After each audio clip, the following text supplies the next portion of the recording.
Guys, I am so sorry. I just got an email a few minutes ago from somebody saying, are you going to publish the answers to the rest of the practice tests? And I didn't realize that I hadn't finished it.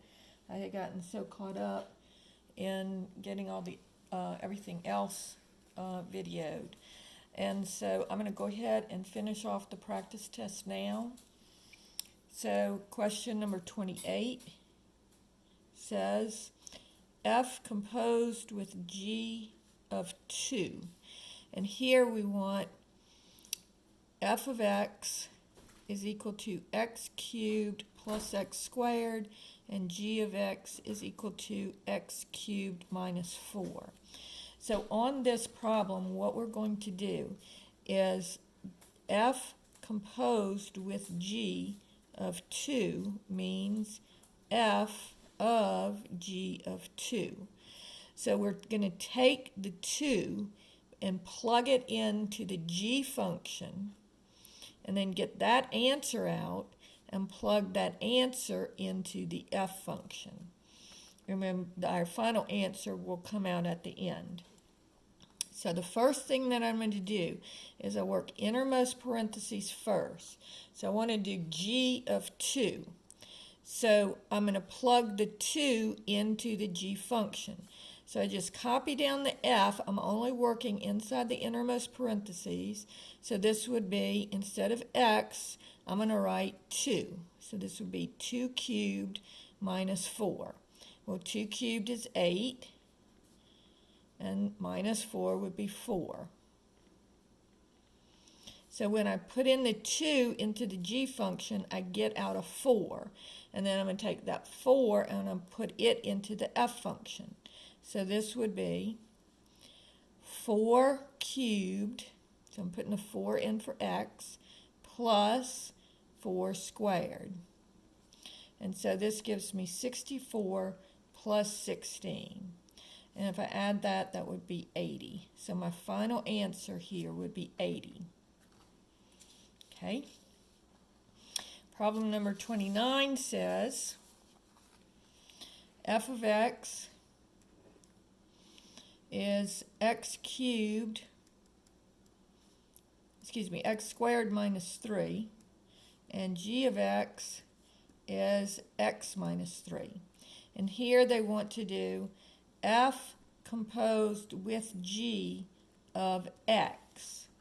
So on this one, it's f of g of x. So here I'm just going to write in what g of x is equal to. And g of x, I'm not putting a number in it or anything. I'm just going to write down what g of x is equal to. And here g of x is equal to x minus 3. So this would just be f of x minus 3. Now I'm going to come up to my f function, and wherever I see an x, I'm going to put in parentheses x minus 3. So that's just going to be x minus 3 squared, so that's what goes in the parentheses, minus 3. And you can stop there. Now, notice that this is a parabola, and the parabola doesn't have any problem with domain. So on part 2 of this question, the domain is going to be all real numbers.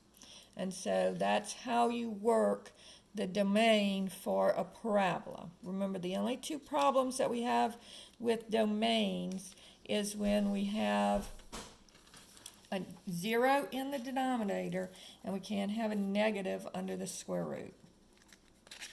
And problem number 30, still on number 29, this part says, now find g composed with f of x. So now g composed with f of x, using the same two values for f and g of x, means g composed with f of x. And so first you're going to plug it into the f function,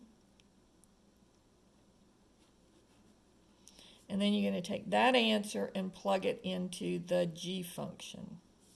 And so here I'm going to have g of, and my f function is just x squared minus 3. And then I want to do g of that. So I'm going to take the g function, and wherever I see an x, I'm going to put in x squared minus 3. So this would be x squared minus 3 minus 3. And you can leave it like that, but drop the parentheses, and minus 3 and minus 3 is minus 6. And again, this is a parabola, and so the domain will be all real numbers. And so that's problem 29. Now, problem number 30 says, consider the function f plus f of x is equal to 1 over x, and g of x is equal to x plus 1. So this is going to be f of x is equal to 1 over x, and g of x is x plus 1. So here, when I want to do f composed with g of x, that means f of g of x. So I'm going to take my g function and write down what my g function is. So that's just x plus 1. And then f of x plus 1, so wherever I see, I'm going to go to my f function, wherever I see an x, instead of writing x, I'm going to put in parentheses x minus 1. So this would be 1 over x minus, x plus 1. All right? Now, here I do have a problem with the domain, because remember, my denominator cannot equal 0. So x plus 1 cannot equal 0, so subtract the 1, and x cannot equal negative 1. So on my number line, that would be everything except for negative 1. So I'd color in over here, color in over here. So this is negative infinity over here and infinity over here. So to put it in interval notation, it would be from negative infinity to negative 1, and I put a parenthesis because I don't want to include the negative 1, and then from negative 1 to infinity. So that's my domain for f composed with g of x. Then they want us to do g composed with f of x. And so, same two functions, but I'm going to do g composed with f of x. And so that's going to be g of f of x. So first I'm just going to write down my f of x function. So that's 1 over x. And then I'm going to plug that into my g function. Wherever I see the x, I'll put parentheses, and that's where I'm going to write the 1 over x. So this would be 1 over x plus 1. And so this would be your final answer. And notice again, the denominator cannot be 0. So when I look at my domain, my denominator here is x, so x cannot equal 0. So on the number line, that's everything except for the 0. So everything colored in over here and everything colored in over here. Here's negative infinity, infinity. And so this would be from negative infinity to 0, union from 0 to infinity. So that's question number 30.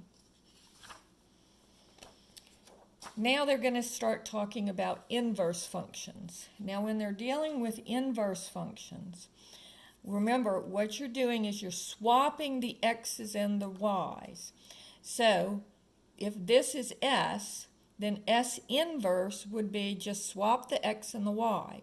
So it's going to be 1, negative 10, negative 4, negative 8, 7, 3, and negative 2, 2.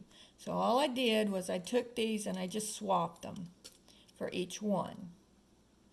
And then it says find the domain and the range of the inverse function. So my domain would be all of the x values in my inverse function.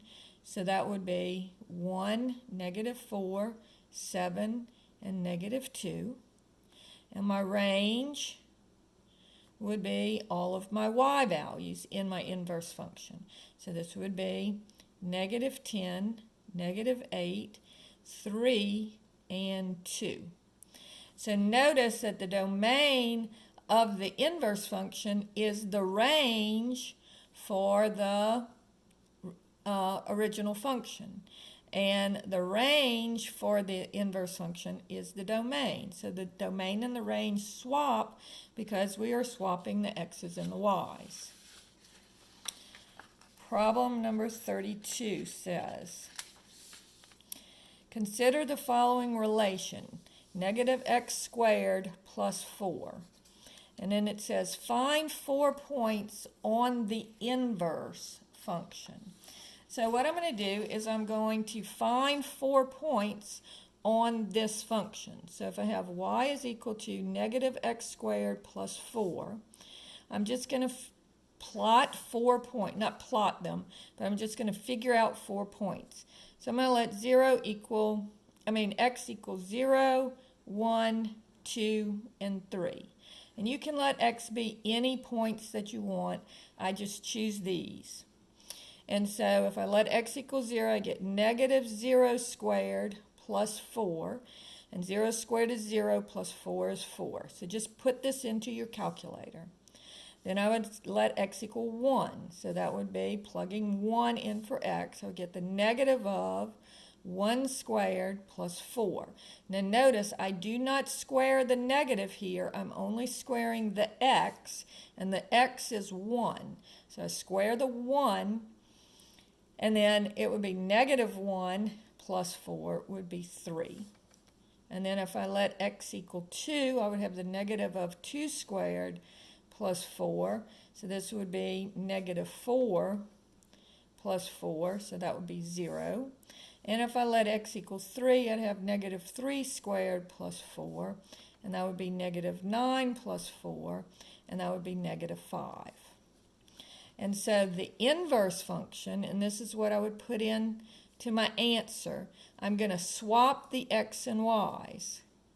And so my new x becomes my old y. So this would be 4, 0, and then 3, 1, and then 0, 2, and -5, 3. So those are the 4 points that I would plug in for the inverse function. And then it says, find the domain and the range of the inverse. And express your answer in interval notation. So looking again at this function, the function is going to be an upside down parabola that's shifted up 4. So on this one, it is not a 1-to-1 function because it's a square, so it's not a 1-to-1 function, and so it actually does not have an inverse. Now, we can limit part of the original domain, and we can say that it is a square root. And so if I only take the positive square root, I would have the original function was y is equal to -x² plus 4. And so I swap my x and y's.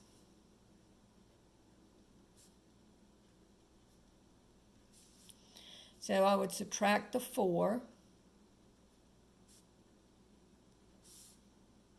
And then I would divide both sides by -1.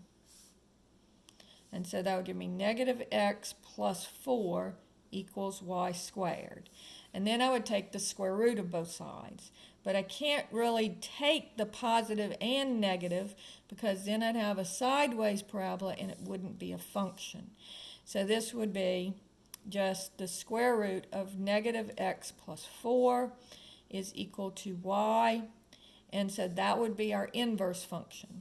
And so the domain of it would be x, negative x plus 4, remember, cannot be negative. Nothing under the square root can be negative. So this would be greater than or equal to 0. And so now subtract the 4 and divide by negative 1. And remember, when we divide by negative 1, we have to flip that inequality. So my domain here would be all the numbers less than or equal to 4. And so on my number line, it would be 4 and a bracket here and all of these numbers.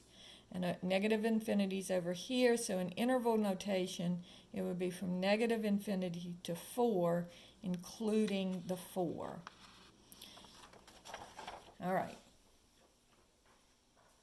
Now, it says, determine if the function has an inverse function. And this is a snake. And so it does pass the horizontal line test. So yes, it does have a function, an inverse. Then 34 says, find a formula for the inverse of the following function. So here I'm going to say y is equal to 4 times the cubed root of x plus 1. And then I swap my x's and y's. So x is equal to 4 times the cubed root of y plus 1.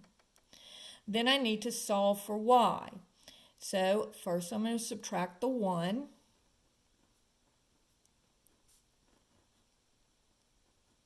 And then I'm going to divide both sides by 4. So I get x minus 1 over 4 is equal to the cubed root of y. So now I'm finally to the point where I need to get rid of this cube root. So the opposite of cube rooting something is cubing it. And so that would give me x minus 1 over 4 all cubed equals y. And so this is the answer for your inverse function. So it would be f inverse of x is equal to x minus 1 over 4 cubed.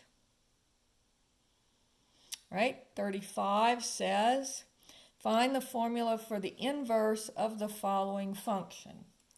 I'm kind of running out of room here, so I'm going to get a different piece of paper.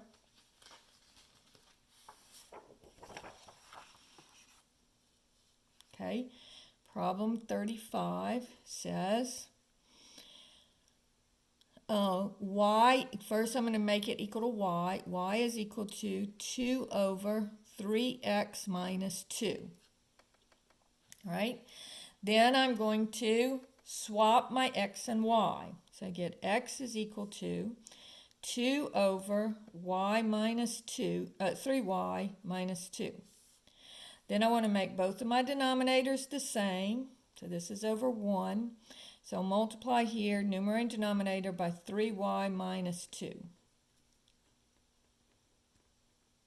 And then I can scratch my denominators because they're the same. So distributing my x, I would get 3xy minus 2x equals 2. Now I'm solving for y here. So first I'm going to add the 2x, changes sides, changes signs, and then I want to get the y by itself, so I want to get rid of the 3 and the x. They're all multiplied, so I'll divide both sides by 3x. So I get y is equal to 2x plus 2 over 3x. And so on my answer line, I would write f inverse of x is equal to 2x plus 2 over 3x. Problem number 36 says, solve the following polynomial equation by factoring or using the quadratic formula. And so first I notice that all of them have an x. So I'm going to factor out an x. And then I'm left with x squared minus 51x plus 50 equals 0. And then I'm going to look at the factors of 50. And 50 is either 1 times 50, 2 times 25, or 5 times 10. So I'm looking for 51. So 1 and 50 give me 51. Right numbers, but wrong sign. So I'm going to change both of the signs. So I get x is equal to 0. X times, I'm jumping ahead of myself here, x times x minus 1 times x minus 50 equals 0. So either x equals 0, x minus 1 equals 0, add the 1, x equals 1, or x minus 50 equals 0, so add the 50, x equals 50. So I get 0, 1, and 50 as my three answers. So that's problem 36. I'm going to go ahead and stop the video now, and we are going to go to a different video just so that it's not too long of a video for y'all to watch.